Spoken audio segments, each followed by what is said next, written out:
Jean d'Arac. Oui. Bon, je vous remercie d'être venus nombreux à cette cérémonie où nous honorons les 95 otages fusillés du 15 décembre 1941, dont mon père. On m'entend pas? Ouais. Henri d'Arac qui habitait cet immeuble et dont vous pouvez voir le parcours détaillé à l'exposition au rez-de-chaussée de la mairie du 3e. Les 95 otages fusillés le 15 décembre 1941 ont été suite aux actions de la résistance contre les troupes allemandes plusieurs dizaines d'octobre à novembre 1941. 87 étaient communistes. Meyer Minzar, fusillé habitant le 3e, était trotskiste. Ils habitaient tous la région parisienne et les 3/4 sont des ouvriers. Les 4 plus jeunes ont 20 ans, les plus âgés 59 ans. Ils sont tous pères de famille, pratiquement tous, excusez-moi, pères de famille et ont de 1 à 10 enfants. Plus de 50 sur les 95 ont une activité de résistance connue, souvent distribution de tracts, reconstitution du Parti communiste interdit en 1939, participation au Front National, l'autre, pas celui d'aujourd'hui. Une trentaine ont été condamnés par le régime de Vichy et sont extraits de prison au moment de leur assassinat. 5 seulement sont passés dans les tribunaux allemands. Cette fusillade de masse, après celle de Nantes, Châteaubriand, Souges, en octobre 1941, marque un tournant dans la représailles. D'abord, la pratique de la déportation depuis 1942.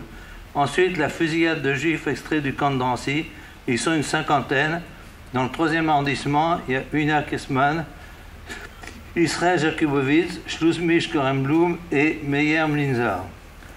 Alors, je vais souligner tout de même que dès l'époque, dès 1941, on fusillait d'autres résistants que des communistes.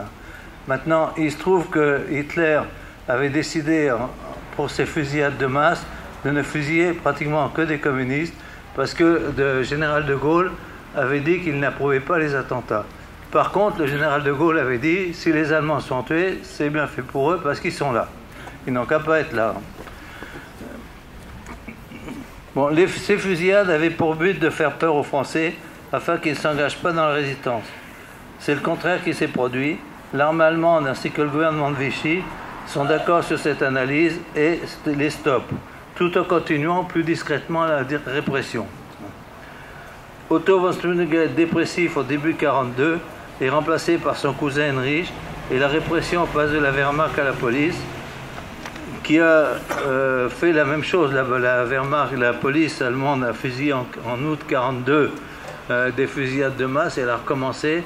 Elle a refait le même constat qui avait été fait fin 1941 et ça a été pratiquement la dernière fusillade de masse.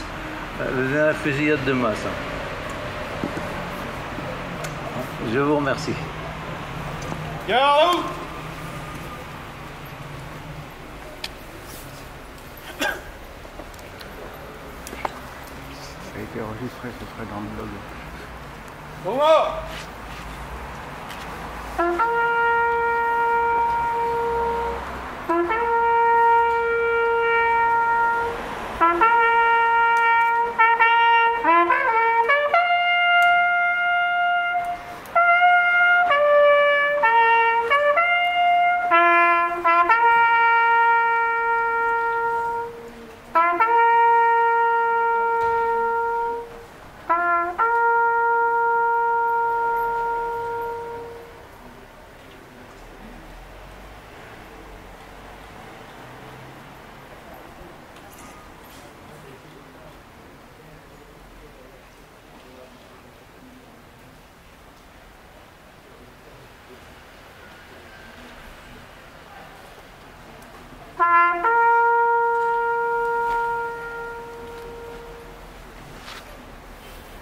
La cérémonie est terminée. Nous allons nous rendre en cortège, les drapeaux en avant, mais sur le trottoir de la chaussée, c'est très indiqué. Et voilà, donc nous allons nous rendre à